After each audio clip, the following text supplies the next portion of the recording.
I am really looking forward to introducing you to our next speaker, who is not only an award-winning book author, but has turned out to be a very good friend of mine. I want to introduce you all to Kristin Jarvis Adams, who is the author of The Chicken Who Saved Us, the remarkable story of Andrew and Frightful. And this is about the journey that she and her husband John and daughter Hannah and son Andrew have gone through, as far as dealing with his autism, the impact on the family, dealing with a very deadly disease, and how they've come through the other side.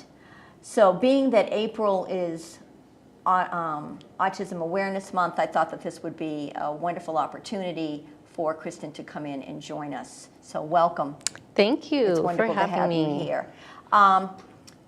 Kristin, first off, can you enlighten us? What is autism? Yes, autism is a huge spectrum. In our experience, my son is pretty typical for someone with autism. It's usually somebody who has some neurological delay, people, young children having difficulty with eye contact.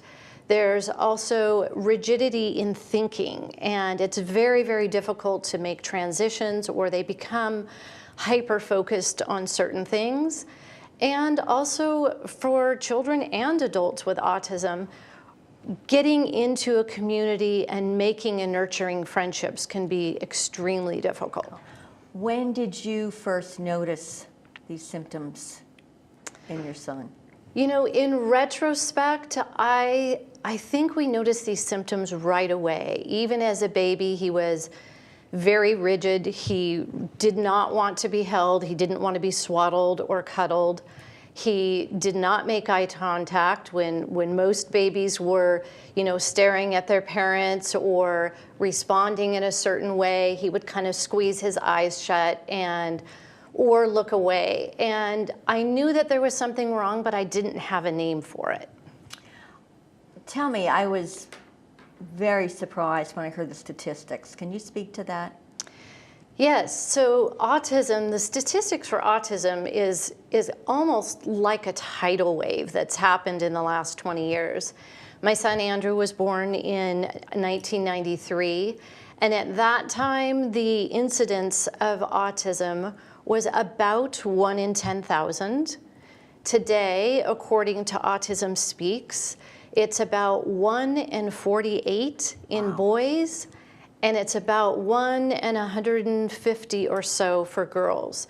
So it is a massive difference. It is a huge issue that is affecting not only our school systems, but our communities, and how to teach, include, and integrate these young adults now that are coming of age into our communities. Absolutely. Wow. Well, getting back to you and your family, and particularly Andrew, so fast forward to 8 years old. Yes, so when Andrew was 8, he was speaking very little, very few words. I was kind of like the translator or decoder of what he was speaking, and an extraordinary thing happened. He befriended a baby chick, and he picked her up from a bin of baby chicks and walked up to us and said, "She's my new best friend. She will save me." Wow. And that was the first time I had heard a very direct and eye contact, complete sentence from my son. And really from there on out, this extraordinary relationship with the animal, with this bird, created an opportunity for us to kind of sneak behind the veil of autism and get to know our son in an entirely different way. So what were you hearing him relay to the bird, say to the bird that you picked up on? Yeah, he spent every waking hour with her, getting up in the morning before we were up and his younger sister was getting ready for school. He was running out to the hen house, tucking her under his arm, usually sitting on the front porch and just having a back and forth conversation. The bird talked back, he talked, and mostly he was sharing kind of his innermost feelings with her. And he was telling her about his day, telling her about what he anticipated school would be like, maybe the things that he was struggling with. And there was one time when he was just about 9 years old and he was sitting on the porch. He named his bird Frightful. And he was sitting on the front porch and I had the door cracked open and I could hear him say, "Frightful, I think my body is trying to kill me." Wow. Yeah, what a thing for a mother to have to hear. It was a very difficult thing. And at first I didn't believe that that's what I had heard. And then I went on listening to this conversation and really had no frame of reference for what that meant. And that opened yet another door for us for the next 8 to 10 years where he was communicating with Frightful and we were trying to figure out really what was going on inside of his body. He had developed this mysterious disease that none of the doctors were able to figure out what was going on.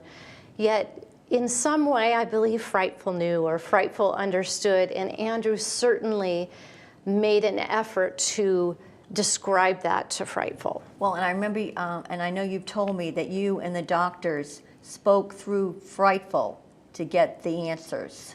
Yes. To talk about that a little bit. Yes, so at one point, by the time he was 16, he was so ill that he was admitted to Seattle Children's Hospital, and he was there kind of for the duration while they were frantically trying to figure out how to help him and really what the underlying issue was, what this disease was. He was not talking or communicating with the doctors and very, very little communicating with us. So his younger sister, being very clever, decided to hook an iPad. We wired it to the outside of the chicken coop, put a second iPad in his hospital bed, and then started a FaceTime connection. That's tremendous. Wow. Yeah. Wow. So he would talk to the bird, and amazingly, Frightful hadn't seen him for a while, and when he started talking through the FaceTime connection, she stood up and listened and was responding to him. And it allowed the doctors to be able to talk to Andrew through Frightful. They could ask in the third person and say, "How is Frightful doing today? Where does she hurt? What is going on with Frightful?" And Andrew would describe what was going on with him, but through Frightful. That's tremendous.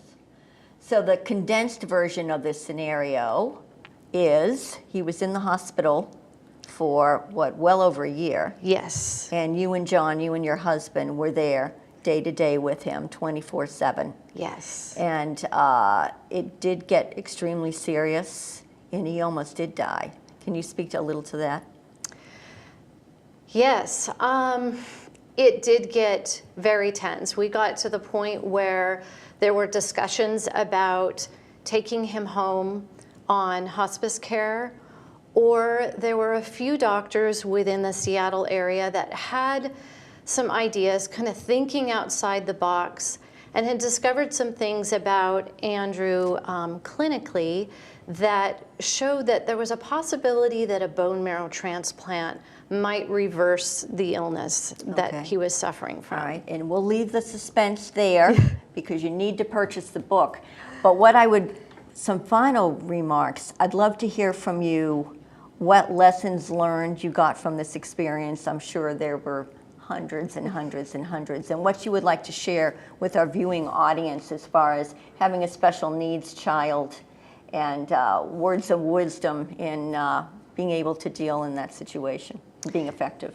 Yes, there were a litany of lessons that we learned, but the primary thing that I think I took out of it is we discovered that we can find hope in totally unexpected places. For my son, his touch point and his hope was really through his bird Frightful. For us, hope came out of this community that just welled up out of seemingly nowhere and supported our family and supported us through this journey in a way that was remarkable. I think the biggest thing that I discovered is when I was willing to become vulnerable and ask for help, the help that came was it was just floods of people coming out of the woodwork and helping us and walking with us through the journey. There are angels everywhere. Absolutely, Yeah. including in a little feathered friend. Right. So definitely a wonderful woman, family, Andrew. Tremendous book. I strongly encourage you to look for it on Amazon, and Westwind's bookstore has it as well. The Chicken Who Saved Us, the remarkable story of Andrew and Frightful. Thank you so much, Kristin, for being with us. Thank you for having Appreciate me. it.